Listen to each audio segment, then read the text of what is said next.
श्रुति, माँ को कभी इतना टूटा हुआ और अकेला नहीं देखा मैंने। और अभी घर भी खाली करना पड़ेगा। कैसे कर पाएंगी? पापा की इतनी सारी यादें हैं इस घर में। I can understand.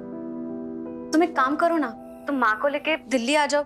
वो हमारे साथ भी तो रह सकती है ना। श्रुति, तुम जानती हो माँ कितनी सीधी सादी है।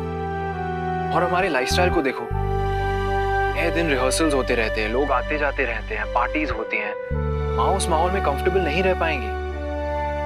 तो और श्रुति, हम दोनों लिव इन रिलेशनशिप में हैं। माँ इस बात को कभी स्वीकार नहीं कर पाएंगी। वो तो है।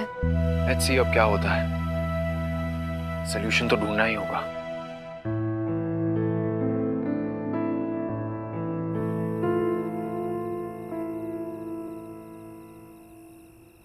It's unbelievable. लाइफ के लास्ट टाइम पर किस चक्कर में फंस गए पापा। बैंक फ्रॉड में नाम उछल गया और माँ के लिए एक फूटी कौड़ी भी नहीं बची। आई डोंट थिंक सो भाभी। पापा ने कुछ ना कुछ तो सेविंग रखी होगी। हो सकता है कि हमें नहीं पता हो, मम्मी के पास हो। नहीं, माँ के पास कुछ नहीं बचा।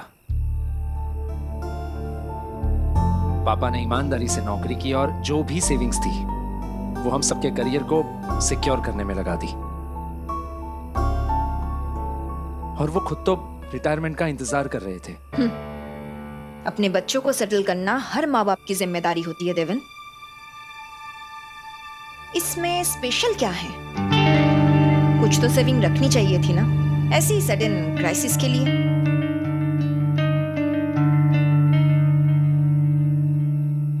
कम से कम अपने रहने का ठिकाना तो करना ही चाहिए था ना।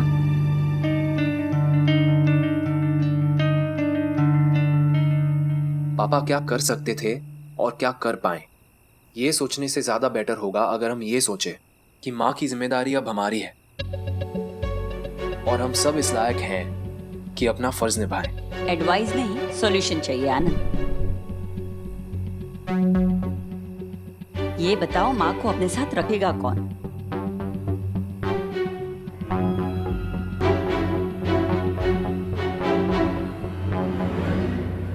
अगर माँ जी का मन हो तो वो हमारे साथ रह सकती है। हमें, खासकर कि मुझे बड़ी खुशी होगी चंचल। क्या बेटा और क्या दामाद।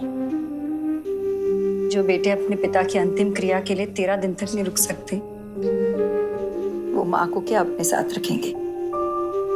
और फिर भाभीियों को तो आप जानते ही हैं। हाँ तो ठीक है ना, माँ जी किसी के साथ नहीं बल्कि हमारे साथ रहेगी। भला इससे अच्छी बात मेरे लिए क्या हो सकती है चंचल। अमिताभ कितने अच्छे हैं ना। थैंक गॉड कि मुझे आप जैसा पार्टनर मिला।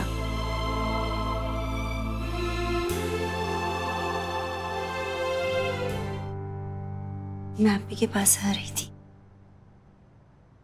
माँ, मैं और अमित चाहते हैं कि आप हमारे साथ इंदौर हमारे घर चले।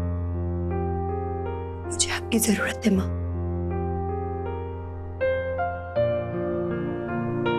नहीं बेटा, 3 बेटे हैं हमारे। उनके रहते अगर हम आपके साथ चले गए तो समाज क्या कहेगा? इसमें हमारे बेटों की ही बदनामी होगी। लोग कहेंगे कैसी औलाद है, एक माँ को बेटी पर आश्रित कर दिया। हम नहीं आ सकते। वैसे भी आपके पापा ने तो आपके घर का पानी तक नहीं पिया कभी। ऐसे में हम ये पाप कैसे कर सकते हैं? माँ जी, ऐसी बात नहीं है। जब पापा जी जिंदा थे तब परिस्थिति अलग थी माँ जी। अब हम आपकी एक नहीं सुनेंगे, आपको हमारे साथ आना ही होगा। क्या मैं आपका बेटा नहीं हूं?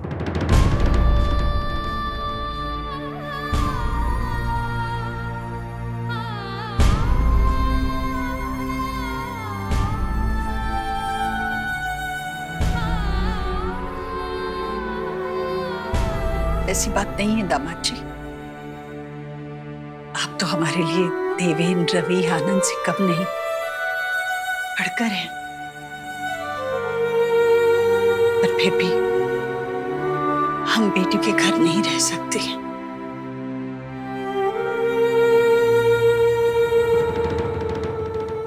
मुझे लगता है हमें माँ के लिए इसी लोकेलिटी में एक अच्छा सा घर रेंट पे ले लेना चाहिए। नया शहर, नई जगह, माँ को एडजस्ट करने में डिफिकल्ट हो जाएगा।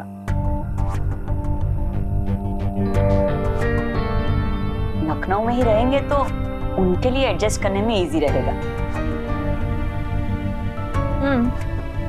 ठीक है, और जो भी माँ के एक्सपेंसेस होंगे वो हम सब मिलकर बेयर कर लेंगे। गुड आइडिया फाइन भाभी। रवि भैया, आपका क्या कहना है? तुम लोगों का जो भी डिसीजन है, आई एम विथ यू। जो भी डिसाइड करना है वो जल्दी डिसाइड करो। वैसे भी 13वीं के दिन इस घर को भी खाली करना होगा और मुझे कल ही निकलना है। तो हमें भी कौन सा रुकना है यहाँ पे भाई साहब? क्यों देवेन, तुम क्या कहते हो? हाँ, हमारे पास भी टाइम कम है। जो भी फाइनल करना होगा आजकल में ही करना होगा।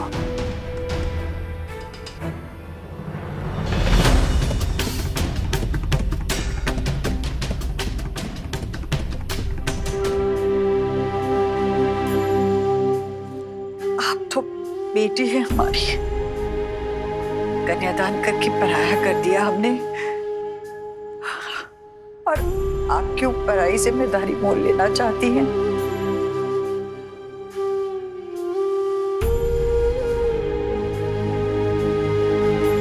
ये तो मुश्किल है ना माँ हमारे समाज की। बेटियों को कन्यादान की रस्म करके पराया कर देते हैं, और जिन बेटों से 13 दिन तक अपने पिता के जाने का दुख नहीं मनाया जा रहा, उनसे और क्या उम्मीद करती हैं आप? लेकिन पापा के जाने का घटना मैं कभी नहीं भूल पाऊंगी, और ना ही आपको यहाँ अकेले रहने दूंगी। आप हमारे साथ इंदौर चलिए। पापा की अंतिम क्रिया की इजाजत तो नहीं दी आपने, लेकिन आप इस बात के लिए मना नहीं कर सकती। नहीं बेटा, हम नहीं जा सकते आपके साथ। आपके घर का अन्न खाकर हम आपके भागी नहीं हो सकते।